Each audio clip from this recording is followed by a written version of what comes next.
يا من كللتم أنوارا وكسيتم حلال الرضوان طبتم ويطيب بكم ملقى أهلا بشموس الإيمان. Assalamu alaikum wa rahmatullahi wa barakatuh. Bienvenue à toi dans ce nouvel épisode du podcast Vis ton Coran, le podcast qui te permettra de mieux vivre ton Coran au quotidien. Belle écoute à toi. Dans cet épisode, Inch'Allah, on va continuer de faire connaissance avec la dunya à la lumière du Coran et à la lumière de la parole de Rasulullah alayhi salatu wassalam. Tout d'abord, elle a plusieurs noms. On l'appelle Dar al-Ibtila, Dar al-Bala ou encore Dar al-Imtihan. Donc ces noms, ils vont nous apprendre que la dunya, elle a été faite pour nous tester, pour savoir qui parmi nous est un croyant sincère, qui parmi nous est attaché à Allah subhanahu wa ta'ala, ou qui parmi nous va être distrait par le test dans lequel on est. Allah subhanahu wa ta'ala nous éprouve aussi bien dans cette vie par le mal que par le bien.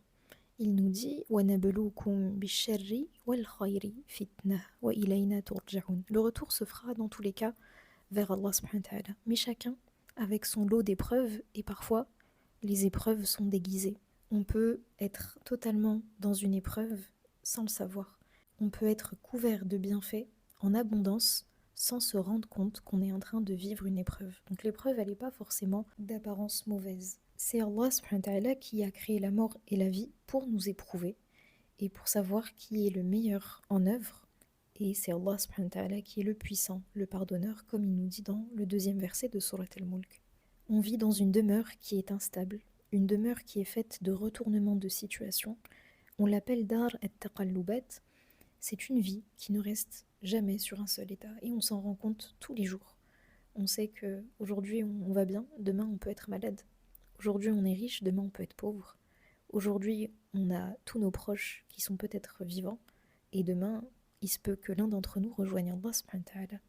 Donc Allah nous rappelle à travers ces changements de situation que rien n'est stable. Rien n'est stable dans cette vie-là et qu'il faut s'attacher à la vraie vie, celle qui va venir après, qui est l'akhira.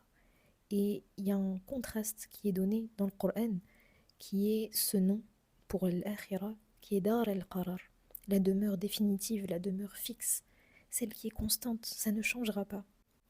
Aucun retournement de situation n'aura lieu dans l'akhira. Et ça nous rassure beaucoup. On se dit, alhamdoulilah, on sait pourquoi on œuvre. On œuvre dans une vie qui est faite de retournements de situation, de changements, en ayant pour objectif d'atteindre cette demeure qui sera définitive et fixe. Et le paradis est éternel, ses délices sont éternels, ses bienfaits sont éternels. Et on se rappellera que tout ce qui était à la dunya appartient à la dunya, que ce soit la fatigue, que ce soit les épreuves, que ce soit les difficultés, que ce soit la maladie, les douleurs. Ce sont des choses qui appartiennent à la dunya. Même les changements d'émotions appartiennent à la dunya. La tristesse appartient à la dunya. Allah subhanahu wa ta'ala nous rappelle dans le Coran qu'il y a des jours avec et des jours sans. Il nous dit, si vous êtes touché par une blessure et avez subi des pertes en vie humaine, les autres, les ennemis, ont déjà été touchés par une blessure pareille. C'est ainsi que nous faisons alterner les jours heureux et les jours malheureux entre les hommes, afin qu'Allah sache quels sont ceux qui ont cru et qu'il élise parmi vous des martyrs. Allah n'aime pas les injustes. Subhanallah, ce verset, il aide tellement à relativiser. وَتِلْكَ الْأَيَّامُ نُدَاوِلُهَا بَيْنَ النَّاسِ وَلِيَعْلَمَ اللَّهُ الَّذِينَ آمَنُوا وَيَتَّخِذَ مِنكُمْ شُهَدَاءَ. Subhanallah, vraiment, ce sont des versets on doit vivre avec. Quand on vit des jours qui sont pas aussi bien que d'autres jours, on se rappelle que les croyants, ils ont vécu Badr, ils ont vécu la belle victoire de Badr et ils ont vécu les martyrs de Uhud. Ils ont vécu cette épreuve. Mais quel était l'objectif de Uhud ? C'était de purifier les croyants, de savoir qui était réellement obéissant à Rasulullah alayhi salatu wassalam et qui était hypocrite et qui a voulu choisir la vie d'ici-bas par rapport à l'au-delà. Cette demeure, c'est la demeure de l'instantané, al-ajila. Allah subhanahu wa ta'ala nous dit كَلَّا بَلْ تُحِبُّونَ الْعَاجِلَةَ وَتَذَرُونَ الْآخِرَةَ. On se sent vraiment interpellé par ces versets lorsqu'on les traverse. Allah nous dit non, vous aimez plutôt cette vie, cette ajila, cette vie immédiate, et vous délaissez l'au-delà. Combien de fois on a été dans ce cas de figure ? Combien de fois en tant qu'être humain on a été emporté par l'instantanéité de cette vie. Et en tant qu'être humain, Allah nous rappelle notre nature. Et il nous dit, vous aimez cette instantanéité, vous aimez cette ajila, vous aimez avoir tout de suite, parce que ça procure un plaisir qui est aussi instantané. Et en réalité, on baigne dans ça, encore plus à notre époque. On veut un objet, un vêtement, on le commande, et le lendemain, on peut l'avoir. On veut un repas, on le commande. En 20 minutes, il est livré. Même une information, quand on la cherche, on l'a instantanément. Cette instantanéité, elle est même impactante dans la recherche de science, parce qu'on arrive à avoir des profils de personnes qui veulent atteindre la science instantanément, comme si c'était une commande qui allait être livrée.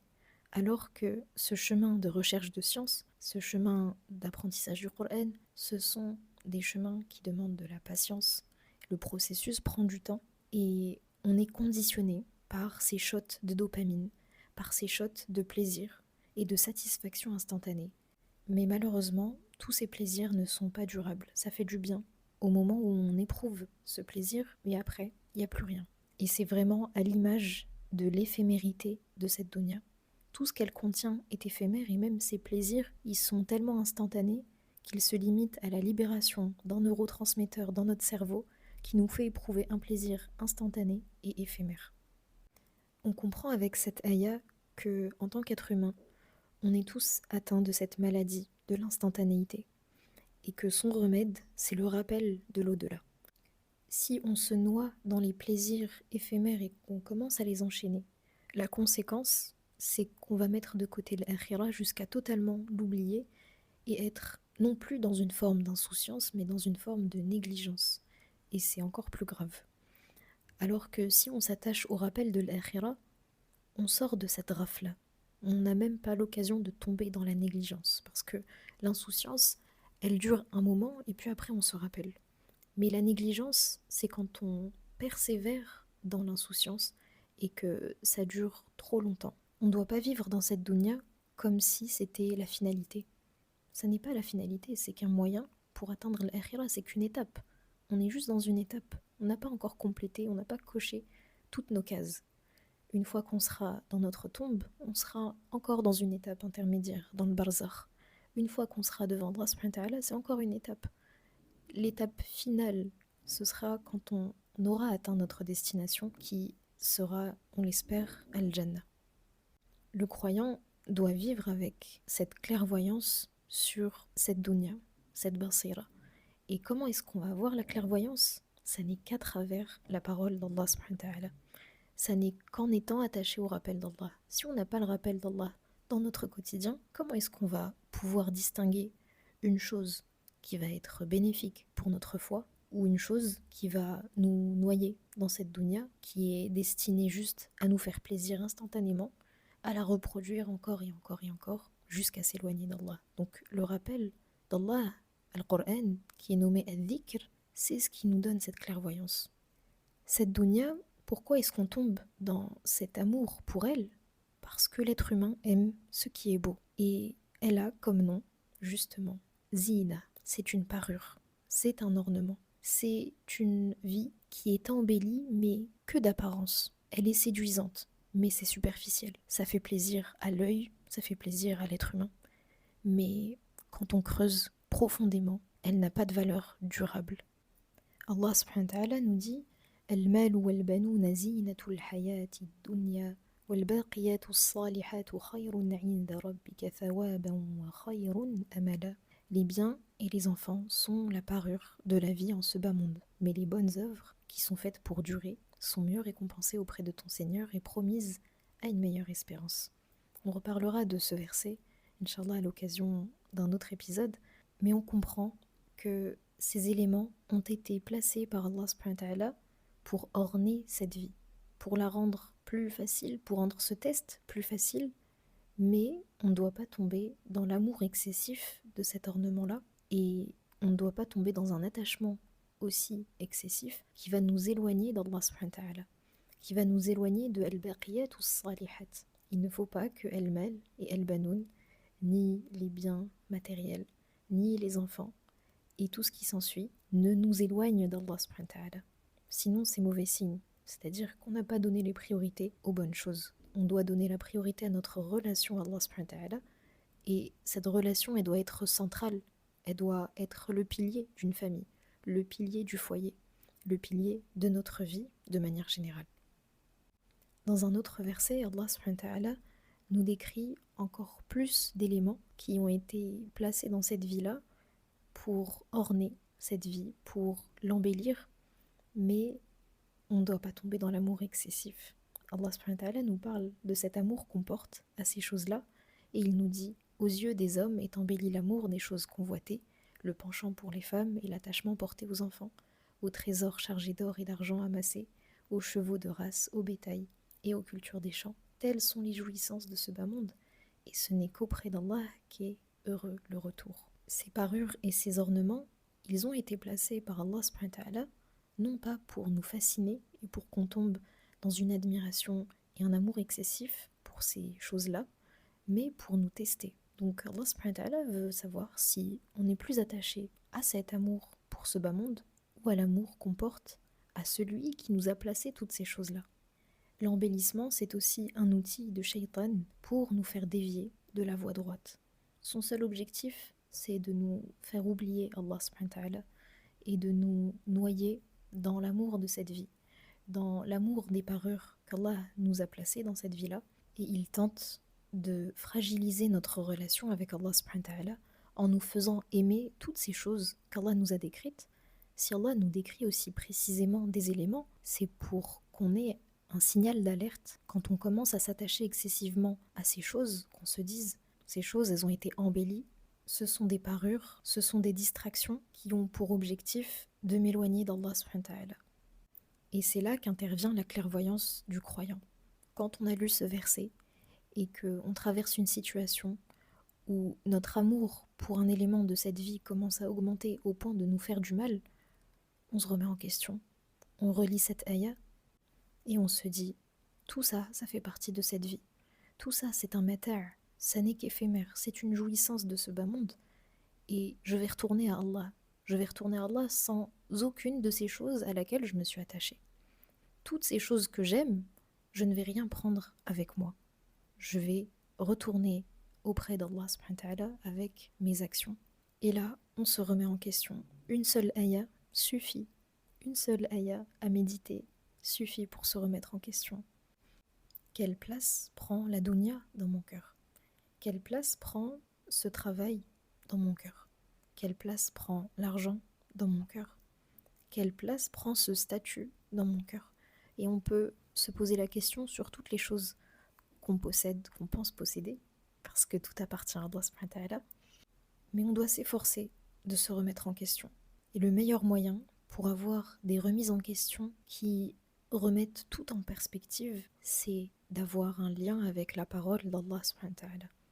Si je n'ouvre pas le Coran, si je ne le lis pas avec le cœur, si je n'essaye pas de comprendre ce qu'il y a derrière les versets, comment est-ce que le Coran peut me changer? Comment est-ce que le Coran peut avoir un impact sur moi? Comment est-ce que je vais méditer le Coran? Comment est-ce que je vais le vivre? Allah subhanahu wa ta'ala nous a donné le Coran comme un guide. C'est une constitution. On doit s'y référer pour tout, pour l'état de notre cœur, pour nos actions, pour notre vie, pour absolument toute chose. Et Allah subhanahu wa ta'ala nous dit Inna hadha al-Qur'ana yahdi lillati hiya aqwam. Et ce verset est vraiment majestueux parce que Allah guide à travers le Coran vers ce qu'il y a de meilleur. Et Allah subhanahu wa ta'ala ne cite pas une chose précise. C'est très vaste, c'est général. Allah te guide vers ce qu'il y a de meilleur. Si tu t'attaches au Coran, il va te guider vers le meilleur des comportements, vers la meilleure des mentalités. Et ça touche à tous les domaines. Donc l'attachement au Coran et la lecture du Coran, l'apprentissage, la révision avec tadabbur, avec réflexion, méditation profonde et compréhension des sens, elle est essentielle pour reconsidérer ce lien qu'on a notamment avec la dunya. On va finir, Inch'Allah, avec 3 hadiths qui me semblent essentiels. On n'est pas exhaustif parce qu'il y en a énormément. Mais le premier qu'on va aborder, c'est la parole de Rasulullah alayhi salatu wassalam qui a dit « La valeur de ce bas monde en comparaison de l'au-delà est semblable à ce que l'un d'entre vous retire de l'océan lorsqu'il y plonge son doigt, qu'il regarde donc ce qu'il en retire. » on n'en retire absolument rien, rien du tout. Si on trempe notre doigt dans un récipient, je vous invite à le faire avec peut-être les enfants, avec d'autres personnes, pour partager ce hadith de manière ludique et de manière pédagogue et montrer que si on ressort le doigt de l'eau, il y aura quelques gouttes et puis après le doigt va sécher et ce sera comme si de rien n'était. Donc cette dounia, tout ce qu'elle possède, c'est comme ce doigt qui ressort de l'eau, on n'en retire rien du tout. Un autre hadith de Rasulullah alayhi salatu wassalam qui nous dit « Si ce bas monde avait pour Allah ne serait-ce que la valeur de l'aile d'un moustique, il n'aurait pas accordé une gorgée d'eau aux mécréants. » Et ça me fait penser au verset de Surat al-Hijr où Allah subhanahu wa ta'ala dit « Dharhum ya'kulu wa yatamatta'u wa yulhihimul amalu fasawfa ya'lamun » Laisse-les manger, laisse-les profiter de ces jouissances éphémères et se nourrir d'illusions. Bientôt, ils sauront. C'est qu'un temps, cette dounia ne dure qu'un temps. Ils profitent, on est éprouvé, et on sait pourquoi on est éprouvé. On sait quelle est la récompense auprès d'Allah subhanahu wa ta'ala. On n'est pas dans une illusion. La réalité va nous rattraper, et Allah subhanahu wa ta'ala nous montrera tout clairement. Cette vie n'a pas de valeur auprès d'Allah subhanahu wa ta'ala, et Rasulullah nous rappelle dans un autre hadith que cette vie est maudite. Cette vie est maudite par Allah subhanahu wa ta'ala, excepté l'évocation d'Allah et ce qui s'y rattache, ainsi qu'un savant et un étudiant en sciences. Rasulullah alayhi salatu wassalam, il nous permet de recentrer nos objectifs à travers ces paroles-là. Il nous fait comprendre que ce monde n'est pas une fin, mais c'est un moyen pour connaître Allah, s'efforcer de le connaître et d'atteindre sa satisfaction. Celui qui prend la dunya comme un but, comme une finalité, il va être perdant, ici-bas et dans l'au-delà. Même si, ici-bas, il n'en a pas l'impression, mais dans l'au-delà, il va s'en rendre compte. Celui qui utilise cette dunya pour atteindre Allah, c'est lui qui va être gagnant, c'est lui qui va réussir. Donc cette dunya, elle n'a de valeur que si elle mène vers Allah, que si on a pour but de le satisfaire, d'œuvrer pour lui et d'atteindre son amour. On va finir avec ce hadith de Rasulullah alayhi salatu wassalam qui dit « Sois dans ce monde comme un étranger ou un passant. On est de passage, ce monde n'est pas fait pour nous. On fait une halte, comme on le verra plus tard, et on est en chemin. On est juste dans une étape d'un voyage. » Et Ibn Omar disait, lorsque tu parviens au soir, n'attends pas le lendemain, et parvenu au matin, n'attends pas le soir. Tire avantage de ta santé avant ta maladie, et de ta vie avant ta mort. Je te remercie pour l'écoute de ce podcast, j'espère qu'il a été bénéfique. N'hésite pas à t'abonner, à commenter et à le partager autour de toi, Inch'Allah. À très bientôt.